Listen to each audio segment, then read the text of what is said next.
সম্মানিত ভিউয়ার্স, যারা তাস খেলার সাথে জড়িত আছেন, জুয়া খেলার সাথে জড়িত আছেন, বিদেশে বসে বিভিন্ন নম্বর কিনে থাকেন, বিভিন্ন ধরনের লটারি কিনে থাকেন, তো দেখা যায় জয় আপনার পক্ষে আসে না, রেজাল্ট আপনার পক্ষে আসে না, ফলাফল আপনার পক্ষে আসে না, আপনি ভালো পরিমাণে একটা লোকসানের মধ্যে আছেন।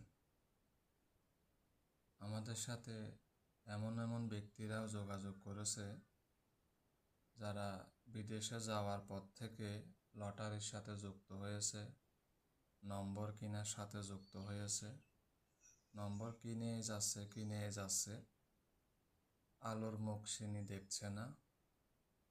যদি একদিন একটা লটারি লাগে আর 6 দিন লোকসানে যায়, একদিন যেই টাকা পেয়েছি 6 দিন তার চাইতে ডবল চলে যাচ্ছে, ভাগ্য তিনার সহায় হচ্ছে না।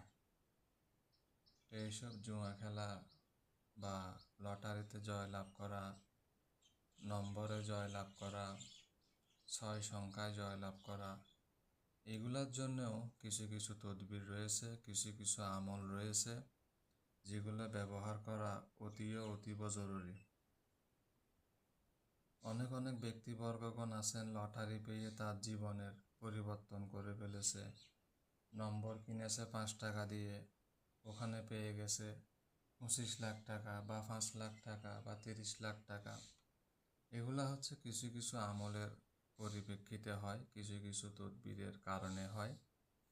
তো এরকমই একটি তদবির আমি সবসময় আপনাদেরকে শেয়ার করে থাকি, আপনাদেরকে বলে থাকি, এবং মাঝে মাঝে আমিও এইসব কিছু বিষয় প্রয়োগ করে থাকি। তো আমি মূলত এখন যার কারণে আপনাদের সম্মুখে এসেছি, এটি হচ্ছে সেই কাঙ্ক্ষিত মাদুলি, যে মাদুলিটাকে নিজের কাছে রাখতে হয় লটারি কেনার আগে, নম্বর কেনার আগে বা জুয়া খেলায় খেলতে বসার আগে। এই ধরনের একটা মাদুলি সঙ্গে রাখতে হবে। আর এটাকে আমি সব সময় সোনার হরিণ হিসেবে বর্ণনা করে থাকি, কারণ এটাই হচ্ছে টাকা কামানোর একটা বিশাল মাধ্যম। এই নকশাটা আমি আপনাদেরকে অনেকবার বুঝিয়েছি, অনেকবার বলেছি, এটি সাথে রাখুন, এটি বানিয়ে ব্যবহার করুন। আমাকে টাকা পয়সা দেওয়ার কোনো দরকার নেই। আমি চাচ্ছি আপনারা যারা এই জুয়ার লাইনে এসে টাকা হারাইতে দেশের নাম মুখে নিতে পারতেছেন না, ছেলে মেয়ের মুখ দেখতেছেন না, পিতা মাতার মুখ দেখতেছেন না, বিদেশে বসে আছেন, শুধুমাত্র এই যে বেলাইনে পড়ে গেছেন, টাকা লোকসান দিয়েছেন, এই টাকাগুলো কেমনে তুলবেন এই চিন্তায়। তো আমি তাদের জন্য এই ভিডিওটা মাঝে মাঝে ইউটিউবে দিয়ে থাকি। আমি একটু ক্লিয়ারভাবে দেখানোর চেষ্টা করব। এই যে দেখেন, জুয়া খেলায় জিতে নেওয়ার কবচ ও দোয়া। যদি কিতাবের নামটা আমি দেখাই, যদিও কিতাবের নামটা আপনার কাছে শুনতে খারাপ লাগবে, কিন্তু আপনি যে 5 লক্ষ টাকা হারিয়েছেন, সেই টাকাটা তুলতে হলে তো আপনাকে এই পথটা অবলম্বন করতে হবে। ঠিক আছে না? আপনি তো জুয়ার ভিতরে 5 লক্ষ টাকা হারাই ফেলছেন। তো এই কিতাবের নকশাটা দিয়ে যদি আবার সে 5 লক্ষ টাকাকে 10 লক্ষ বানাইতে পারেন, তাইলে ক্ষতি কি? তো এটা হচ্ছে প্রাচীনকালের একটি কিতাব আমার কাছে রয়েছে, এবং আমি এই কিতাবটা প্রায় সময় আপনাদেরকে আমি দেখিয়ে থাকি এই একই নকশাটা, এবং আমি বলি এই নকশার যে ফর্মুলা রয়েছে এটা আপনারা ব্যবহার করুন, ব্যবহার করে জীবনে যা টাকা হারিয়েছেন সেই টাকাগুলো উদ্ধার করুন।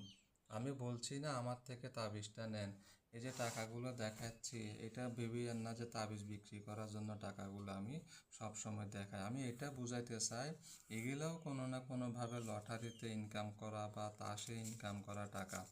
ঠিক আছে?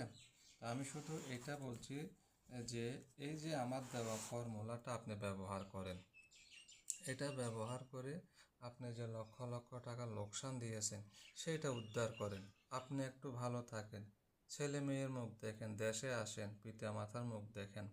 আমি এটাই আপনাদেরকে পরামর্শ দিয়ে থাকি।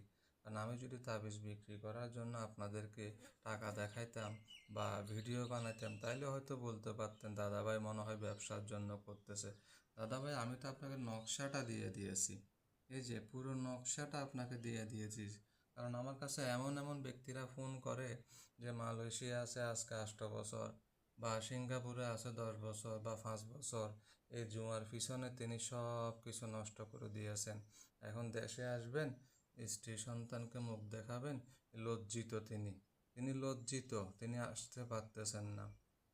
আমি ওইসব ভাই বন্ধুদেরকে বলবো, আমার চিন্তা করিয়েন না, আমাকে টাকা দিতে হবে এটা ভাবিয়েন না, আমি উন্মুক্তভাবে আপনাকে নকশাটি দিয়েছি।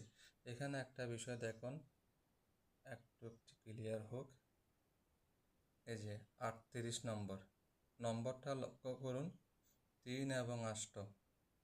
আমি যদি এই পৃষ্ঠাতে আসি, একটু লক্ষ্য করেন, ওই যে 3 এবং 8, অর্থাৎ এটা হচ্ছে নিয়মাবলী আমার কিতাবের, এটা হচ্ছে নিয়মাবলী।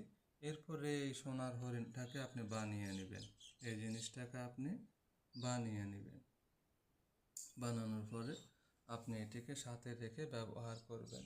লটারি কিনবেন বা তাস খেলবেন কিংবা 3 তাস খেলবেন, আপনি এটা সাথে থাকা অবস্থায় যেটাই খেলবেন, যেখানে আপনি খেলবেন, এমন কোনো পৃথিবীর ক্ষমতা নাই আপনাকে হারাইতে পারে।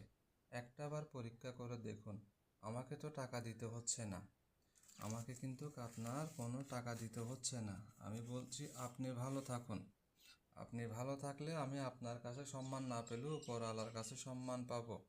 উপরওয়ালা তো একদিন দেখবে যে আমার উসিলে আপনি স্বাবলম্বী হয়েছেন, আমার উসিলে আপনি পিতা মাতার মুখ দেখেছেন।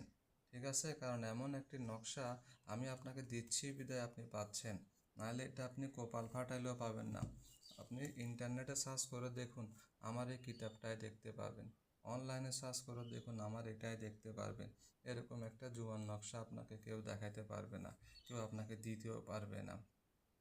এটা আমার নতুন কোনো কিতাব নয়, পুরাতন একটা কিতাব। আমি যা কিছু আপনাদেরকে দিয়ে থাকি এই কিতাব থেকেই দিয়ে থাকি। তো সম্মানিত ভিউয়ার্স, আমার আলোচনার বিষয়বস্তু এখানে আমি শেষ করছি, এবং আরও একবার বলবো, যারা জীবনে সব কিছু হারিয়ে ফেলেছেন, আপনার পিঠ দেওয়ালে ঠেকে গেছে, আপনার আর কোনো রাস্তা নেই মরা ছাড়া, আপনি এই রাস্তাটা অবলম্বন করুন। আপনার হারানো অর্থ সম্পদ, আপনার টাকা পয়সা, জায়গা জমিন সব কিছু আপনি করতে পারবেন, যদি এই তদবিরটা সঠিক নিয়মে সঠিকভাবে আপনি বুঝতে পারেন।